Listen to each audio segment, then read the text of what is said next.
If you've been a Marvel Comics fan at all in the last few years, you've probably noticed a bit of a trend happening with your favorite heroes.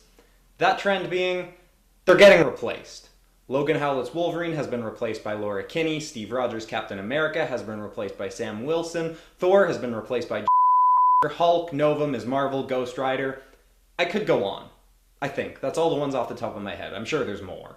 These characters coming in to take up the mantle of dead, retired, or sick heroes are called legacy heroes. And today I want to talk to you about why some people aren't a huge fan of this change-up, and why I personally think it's the best thing Marvel's done in ages.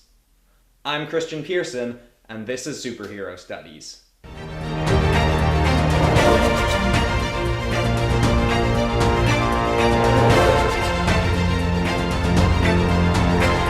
Now, despite all my examples being super recent, legacy heroes have been a thing for a long time.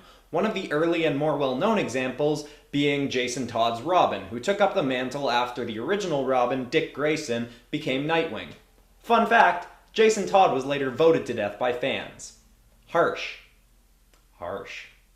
Anyway, the reason I'm sticking to modern examples of legacy heroes is because I want to talk about how Marvel has used legacy heroes to way amp up the amount of diversity in their ever-popular roster. If you take a look at the characters I mentioned before, every single one of them was a white character, and most were straight white men, all of whom were taken over by, well, someone who wasn't a straight white man.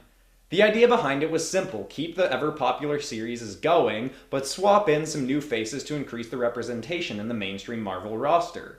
As you can imagine, the whole thing kicked up a lot of controversy with fans. Some people loved the shift, some people hated it because their favorite characters were being pushed aside, and some people just hated it because they're against diversity. I absolutely don't want to vilify everyone who's against the switch. Remember what I said about Jason Todd, voted to death by fans? And that was a straight white guy replacing another straight white guy, so obviously in that case it wasn't about diversity. But what I do want to say is that shouting out against change in comics is like saying you wish stories like the death of Gwen Stacy or the Killing Joke never happened. Some of the biggest, most well-known, well-remembered comic storylines are remembered because they shook things up. They made a memorable impact in their respective universe, and if you've avoided Legacy Hero series out of spite, do yourself a favor and read one issue of Mighty Thor, or All New Wolverine, or Totally Awesome Hulk. These series are kick-ass because Marvel knew that if they were going to replace your favorite characters, they'd have to write in replacements that were as compelling or more compelling. And in all honesty, I think in a lot of cases they hit the note of more compelling. I like Laura Kinney way more than I ever liked Logan. No offense to the old guy. Rest in peace. Or return as an even older man from an alternate dimension. Whatever floats your post-Secret Wars boat.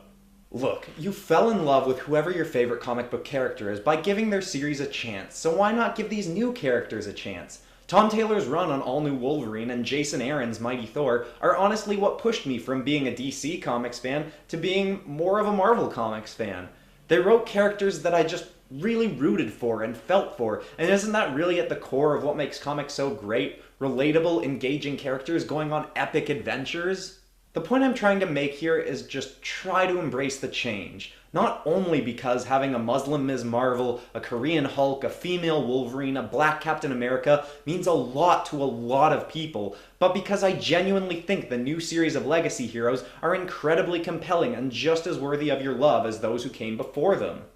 And this is the comic book industry. You know you're going to get your favorite characters back eventually, whether it's as Old Man Logan, Steve Rogers' Captain America, Captain Marvel, and so on. So give these new characters a chance, because like it or not, you're stuck with them for a while. So if the choice is either to embrace the change or stop reading comics, which is really the more appealing option?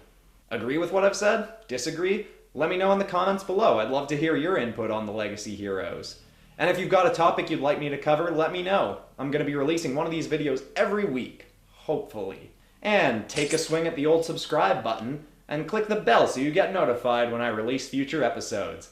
I'm Christian Pearson, and this has been Superhero Studies.